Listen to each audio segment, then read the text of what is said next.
Welcome to the deep dive. Today, we're really getting into something big, industrial scale video distribution. Yeah. Seriously, if you've ever just struggled hooking up, say, a couple of TVs, try to picture managing dozens of screens Yeah. and dozens of different inputs, all from one spot. Well, it's a lot. Yeah, our source material today throws us right into that potential nightmare, but also shows us the solution, a very customized one. We're doing a deep dive into the product overview for the WolfPack Lite 72x72 1080p HDMI Matrix Switchers. It's from HDTV Supply. And it's a super technical document, but it really tells a story about some serious engineering. Absolutely. So our mission really is to unpack the kind of engineering thinking needed for this scale. Yeah. We're talking 72 video sources. Right. Okay? And routing any of those to any of 72 different displays. We need to look beyond just the specs and think about, the strategy behind the customization, how they get reliable distance, how they handle power, the speed. Yeah. Especially when you're looking at gear costing, what, $17,000 and up? Just for the switcher. Right, that price tag tells you immediately this isn't for your basement home theater. No way. This command centers, huge casinos maybe, airports, those really high-end sports bars, places where it absolutely cannot fail. And 72 by 72, I mean, do the math. That's over 5,000 possible connections. 5,184, I think. That's just staggering signal management. It really is. Okay, so let's break down the architecture. How do they make that even possible? The basic idea is simple, right? Any input to any output. Yeah. But building one giant machine to do that reliably and flexibly, that's the tricky part. If it was just one solid block, it'd be impossible to fix or change. So what's the secret sauce in the design? Well, it really comes down to modularity. It's actually quite clever. Instead of one massive fixed circuit board, the whole system gets its scale using these smaller standard units. They're 4 port cards. Okay. So the main chassis, the big box, it's really just a housing. The actual inputs and outputs depend on how many of these 4 port cards you physically slot in. Got it. So you build it up like building blocks. Exactly. And that modular way of doing things, it's really key, both for their business model and just for engineering flexibility. Say you only need, 36 inputs, but you need all 72 outputs. You just pop in the right number of input cards and output cards. Once you configure it precisely, maximize every slot without paying for capacity you just don't need yet. And looking at the source material, it seems like that customization is totally the norm. Right. They don't just list standard sizes like, 32 by 32 or 64 by 64. The price list shows these pre-built examples like a 24 by 68 or a 28 by 72, even a 32 by 68 and a 36 by 72. That range is wow. It is. And they really emphasize that clients can build your own or, just call them up for a totally custom matrix switch. Yeah. This makes the WolfPack Lite completely different from your standard off-the-shelf commercial gear. Right. It's basically bespoke infrastructure built to order, and that helps explain that high price tag, doesn't it? Yeah, it does. You're paying for that engineering precision, the ability to match the hardware perfectly to what the building already needs. You're not forced to adapt your facility to some fixed box. It also gives some confidence in the company itself, HDTV Supply. They've been around, 24 years? Certified. And, this seems important, they're listed as an hdbased.org approved adopter. That specialization matters because, let's be honest, the biggest headache in video distribution often isn't the switch itself. It's fighting physics. It's distance. Okay, so here's where it gets really interesting for me. You've got your 72 signals sorted inside the rack. Great.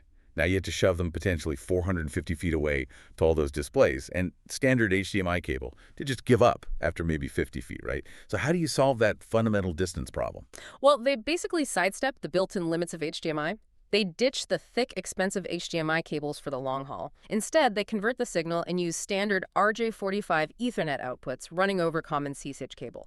That's what lets them push the signal out to that incredible 450-foot range. Okay, but 450 feet, even for network data, that's pushing it sometimes. How do they keep a perfect 1080p picture looking good over that kind of distance? Does it start to get, fuzzy or break up near the end? That's where their own tech comes in. They call it LHDT. Stands for Long HDMI Distance Technology. LHDT. Now, the exact details are proprietary, secret sauce, but we can guess LHDT is a really optimized way of handling signal compression and equalization. It probably borrows heavily from high-performance standards like HDBaseT. which makes sense since, as you said, they're an approved adopter. Right. And the claim they make in the material is pretty bold. They say the picture quality looks like you are using a 3-foot HDMI cable. Wow. So for you listening, what LHDT really does is it solves that basic problem of signal loss over distance for high-frequency digital video. Okay. It makes sure what leaves the rack arrives perfectly clear, even 450 feet away. I also noticed they talked about installation flexibility. That seems like a huge deal for the installers, the integrators. They say CAT6 is best for new installs, obviously, but the system works flawlessly, even with older CT5E cables if they're already in the walls, and it supports CT7 too. That adaptability must mean massive cost savings if a place is just upgrading its existing AV system, right? Not having to rip out old cables. Oh, absolutely. Huge savings. And speaking of efficiency, if that distance solution wasn't clever enough, then we get to the real logistical game changer. PoE, power over Ethernet. Ah, yes. PoE. This is like the key, so what? For the whole installation process. I think the WolfPack Light system, it includes these PoE HDMI receivers, little boxes that sit at the TV end. So that single K6 cable, it's now doing triple duty. It carries the video signal, it carries the control signals, and it carries the actual electricity needed to power that receiver box. Wait, hang on. Let's really think about that benefit. If you've got 72 displays spread out, Yeah. and you suddenly don't need 72 separate power outlets nearby, or 72 of those annoying AC adapter bricks plugged in behind the screens, what does that actually mean for a big installation? It's enormous. It's a huge win for efficiency and for cost. Yeah. First off, you just eliminated 72 potential points of failure, those power adapters. Good point. You cut down material costs because you don't need all those extra electrical runs. But maybe even more importantly, you slash installation time and labor, especially if those screens are up high or in tricky spots and ceilings or walls. Right. No need for electricians everywhere. Exactly. And think about the clutter. The nightmare of managing all those power bricks, gone.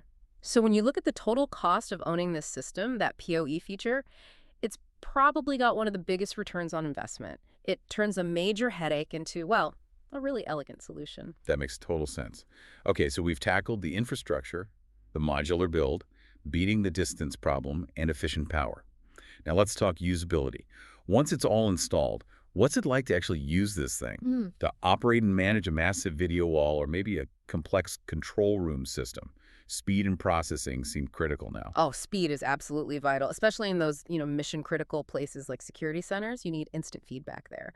Or think about live events. The WolfPack Light specs boast really fast 80-millisecond switching. And just as important, 80-millisecond latency. 80 milliseconds. Let's put that in perspective for people. If you're watching live video, latency over maybe, 150 milliseconds, that's when you start to notice things aren't quite right, like lip sync being slightly off or a delay when you switch cameras. Exactly. So why is hitting that 80 meters mark so important for a giant matrix like this? Well, it just makes the whole system feel seamless, responsive. Imagine you're a trader or running a huge casino display. If the operator tells input 12 to go to display 45, that switch needs to feel like it happened instantly. If there's even a half-second lag, it's frustrating. And in some cases, it could cause critical delays. Right. That 80-meter speed ensures the system feels agile, even though it's juggling an immense amount of data behind the scenes. And it's not just about switching fast. The matrix itself handles some pretty sophisticated video processing, right? I was a bit surprised to see it includes free video wall processing. Isn't that normally like an extra box or an add-on feature you have to pay for? Often, yes it is. And including it here really speaks to the system's integrated design. Video wall processing lets an operator take one big image, maybe a data dashboard or a high-res map, and spread it across multiple screens as if it were one giant canvas. Okay. Having that processing built right into the switch simplifies things, keeps the whole signal path neat and centralized. And digging into that processing a bit more, the source mentioned some advanced stuff handled right there on those 4-port modular cards. Can you break down the resolution scaling and the separate audio capabilities? What's the benefit of doing it on the card? Yeah, putting the processing on the cards themselves is strategically very smart. Resolution scaling basically means if you plug something lower res into an input, like an older laptop outputting 720p maybe, but all your displays are 1080p, the card automatically scales that input up to match the display. This stops weird errors on screen and keeps everything looking consistent across potentially 72 different displays. Okay, that makes sense. Prevents black screens or unsupported format messages. Right. And similarly, having separate audio control on all cards means you can manage the audio stream independently from the video. So in a control room, maybe you want the video feed up on the main wall, but you only want the audio for that feed going to the headphones at one specific operator station. Ah, I see. That kind of flexibility is built right in at the hardware level, card by card. And then there was that specialized quad-view card option. Yeah. That sounds like it really multiplies the usefulness. One screen showing 4 feeds at once. Precisely. So you could have one physical display location showing 4 simultaneous scaled-down video feeds. Massively increases the information density you can get from a single output. Okay, tons of features, but none of it's useful if you can't control it easily. How do you manage this beast? They provide basically 3 main ways. There are dedicated apps, presumably for tablets or phones. There's a flexible WWB UI, which is just a web page you access through any browser on the network. Standard approach there. Yeah. And then you still have the traditional front control options buttons and maybe a small screen right on the physical matrix unit itself for direct access or emergencies. So multiple options for different scenarios. Right. And if you sort of step back and look at the bigger picture, all these features together, the speed, the processing, the control, they transform the WolfPack Lite from just being a fancy cable router into a genuinely comprehensive media management brain. And that's really essential for these high-stakes environments that need total control and rock-solid reliability across every single connection. This has been a really fascinating breakdown. It's amazing what goes into solving these really tough logistical problems in large-scale video. So for you listening, the key takeaways from this WolfPack Lite deep dive aren't just the features, they're really the strategic solutions, wouldn't you say? I would, definitely. We're looking at a system defined by, first, its modular design, which allows for that perfect custom fit. Second, using their LHTT tech and standard CT6 cable to just crush that 450-foot distance barrier. Third, that huge practical benefit, the ROI, from using PoE, getting rid of potentially 72 power adapters. And finally, that super fast 80 millisecond switching speed for a responsive feel. Yeah, and it really highlights how in pro AV engineering, you often hit the limits of basic consumer standards, like HDMI. And the way forward is through specialization. Engineers cleverly use robust, everyday things like CAT6 network cable to solve extreme distance problems. And they use smart power distribution like PoE to make installation and maintenance just so much easier and more reliable. Okay, so considering all this extreme specialization, the custom engineering, and those prices starting around $17,000 and going up, it does raise a big final question. A provocative thought maybe, this whole sophisticated system we've discussed. It's currently built around 1080p resolution. Right, full HD. But we all see 4K is basically standard now, and 8K is coming. So how does a facility that invests this heavily in a 72x72 1080p matrix plan for the future? Are they locking themselves into that resolution, or will they face another really expensive upgrade cycle sooner than they might think? That's the million-dollar question, isn't it?